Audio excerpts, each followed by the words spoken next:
सर्वप्रथम चिपळूण आणि गोवाघरच्या दोन्ही नगराध्यक्षांचं मनपूर्वक अभिनंदन करतो. त्यांचं कौतुक करतो. निवडून आलेल्या दोन्ही नगरपालिकेच्या नगरसेवकांचं देखील अभिनंदन करतो. शिवसेना आणि भाजपची युती जर एकत्र राहिली तर कशा पद्धतीचा चमत्कार होऊ शकतो हे आपण चिपळूणकरांनी दाखवून दिलेला आहे.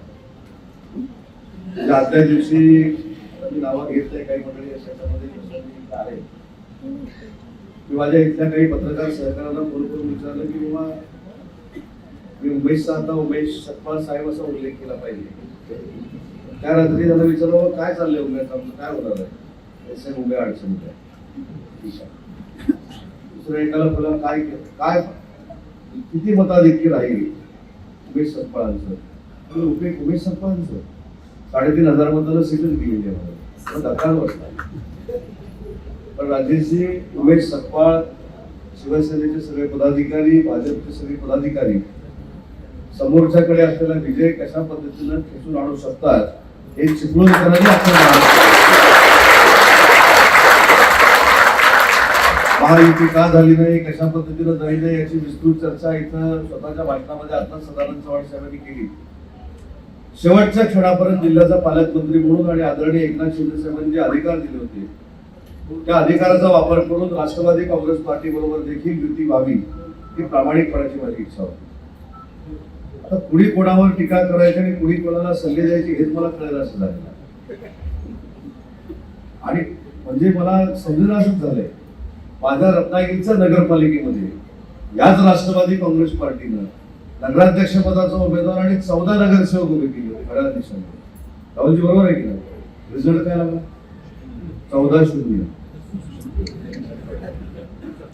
पण ठीक आहे, मी कोणाची चेष्टा करत नाही. पण ज्यांनी रत्नागिरी नगरपालिकेमध्ये नगरसेवक पदासाठी एबी फॉर्म दिले, नगराध्यक्ष पदाचा एबी फॉर्म दिला, त्यांनी चिपळूण मध्ये आम्ही फसवलं म्हणून सांगणं म्हणजे हे किती खोटारडेपणाचं लक्षण आहे हे तुम्ही सगळ्यांनी ओळखलं पाहिजे. आणि कुठेही आपण टीका टिप्पणी केली नाही. ना प्रशांत यादवनी केली, ना सदानंद चव्हाण साहेबांनी केली, ना उमेश सतपाळांनी केली, ना गोवाघरच्या आपल्या पदाधिकाऱ्यांनी केली. आपण विकास किती केलाय आणि भविष्यातला विकास किती करणार आहोत हे लोकांना सांगून, मतदारांना सांगून त्यांची मनं जिंकली आणि त्यांची मतं घेतली. आणि म्हणून उमेश सतपाळांची जबाबदारी खऱ्या अर्थानं वाढलेली आहे. उमेश सतपाळांनी सांगितलं की सर्वसामान्य कुटुंबातल्या एका कार्यकर्त्याला शिवसेनेनं न्याय दिला, तसाच चिपळूणच्या देखील मतदारांनी न्याय दिलाय. याची नोंद पुढची 5 वर्ष त्यांच्या मनामध्ये राहिली पाहिजे. आणि एवढ्यासाठीच राहिली पाहिजे की ज्यावेळी शिवसेना भाजपचा नगराध्यक्ष म्हणून एखादी व्यक्ती निवडून जाते त्यावेळी तो त्या दोन्ही पक्षाचं देखील नेतृत्व करत असतो याचं भान त्याला असलं पाहिजे.